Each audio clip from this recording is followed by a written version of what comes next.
আসসালামু আলাইকুম। এটা সরোদয় স্টেশন। আমরা ভোর 4টায় পদ্মা এক্সপ্রেসে রাজশাহী গেলাম এবং সরোদয় স্টেশনে নামলাম ভোর 4টায় গভীর রাতে। ফজরের আজান পড়ে নেই, দেখুন চারপাশটা অন্ধকার। এর 10 মিনিট 15 মিনিট পর পর এইভাবে সরোদয় স্টেশনে কীভাবে সূর্য উদয় হলো এবং পুরো স্টেশনের ভিডিওটা করেছি। সরোদয় স্টেশনের আপনারা উপভোগ করবেন। পাখি ডাকা ভোর, এই যে স্টেশনের লাইট জ্বলছে, লাইটের কারণে ওই জায়গাটা আলোকিত এবং চারপাশটায় পুরোটা অন্ধকার এবং সূর্য ওঠা পর্যন্ত আকাশের এবং চারপাশের যে অবস্থা সেটা ভিডিও করেছি। পুরো সরোদয় স্টেশনটা ভিডিও করেছি, কারণ সরোদয় স্টেশন ছোটো হলেও অনেক পরিষ্কার পরিচ্ছন্ন অন্যান্য স্টেশনের তুলনায়। যেমন আমরা বিমানবন্দর স্টেশনে উঠি, আপনার ফার্স্ট ক্লাসে ঢুকলে বাথরুমের গন্ধে বসা যায় না। এত প্রথম শ্রেণীর যাত্রীরা যেখানে বসে সেই রেস্ট রুমটা আসলে এবং তার পাশের রুমটা এত দুর্গন্ধ, তার মধ্যে বেসিনগুলা কমেটগুলা এত নোংরা অপরিষ্কার, মনে হয় না যেন ফুটপাতে বেছে। অথচ বিমানবন্দর রেল স্টেশনটা একটা অভিজাত রেল স্টেশন, সেই তুলনা করলে সরোদয় স্টেশনটা অনেক হাজার গুণ ভালো।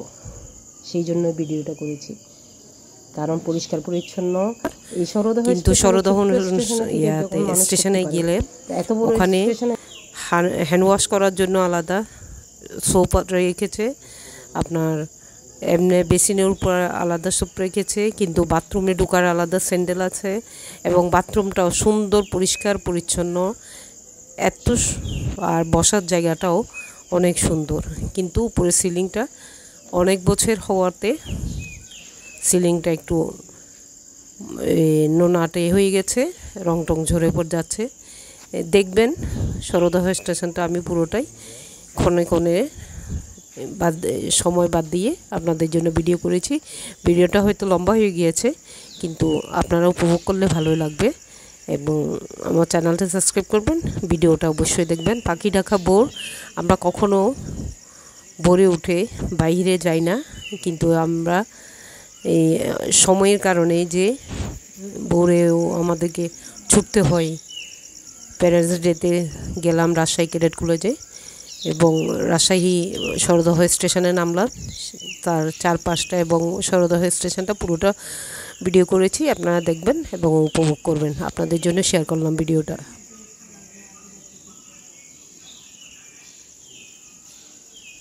চারপাশে ভোর হচ্ছে আস্তে আস্তে এবং অন্ধকার কমে আসছে।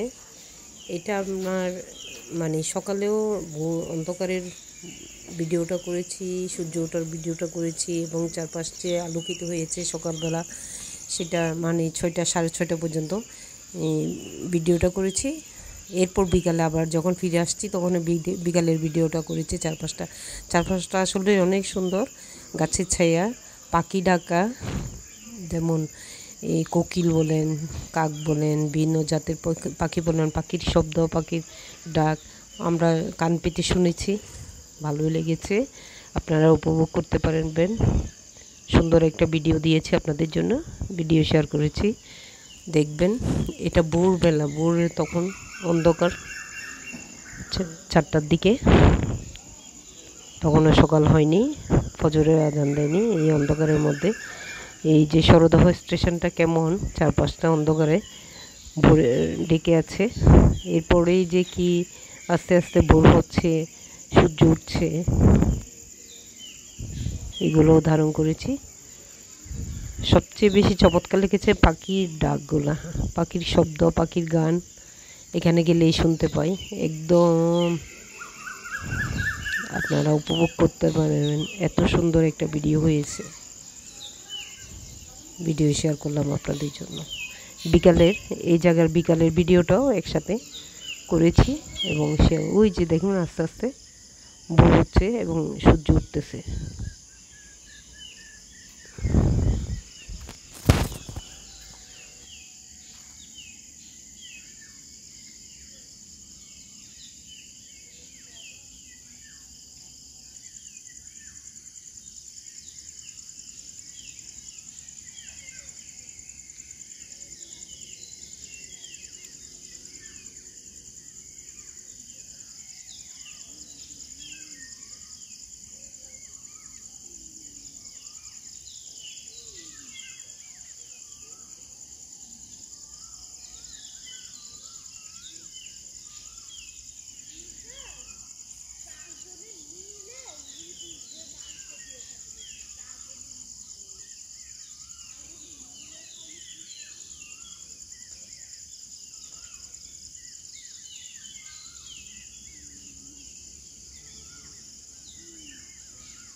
পাখির কি সুন্দর কিচিমিচি শব্দ, মুখরিত শব্দ, একদম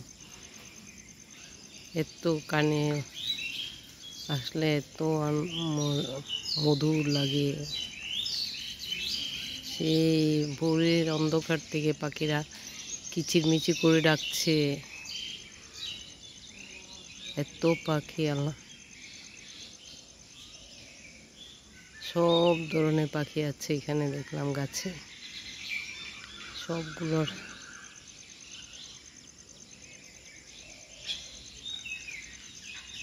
মধুর শব্দ শুনতে পাচ্ছি।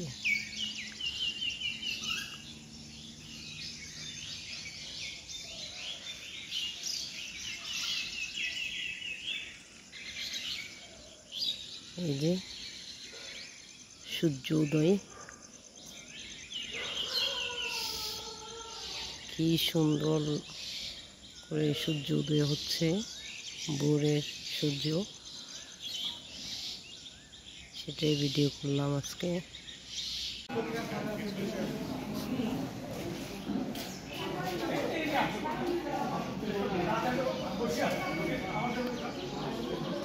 দেশের যে বিচিত্র রূপ, এই যে গাছপালায় ভরপুর এবং বড় বড় সুন্দর বট গাছ, তারপর আপনার সাজনা গাছ, বিভিন্ন গাছে ভরপুর চারপাশটা, এবং আমের বাগান। রাজশাহীতে পুরোটা আমের বাগান এবং সাজনা বাগানে, তার মধ্যে বট গাছ, সুন্দর গাছের ছায়া, পাখির ডাক। অসাধারণ একটা ভিডিও শেয়ার করলাম আপনাদের জন্য, দেখবেন সবাই।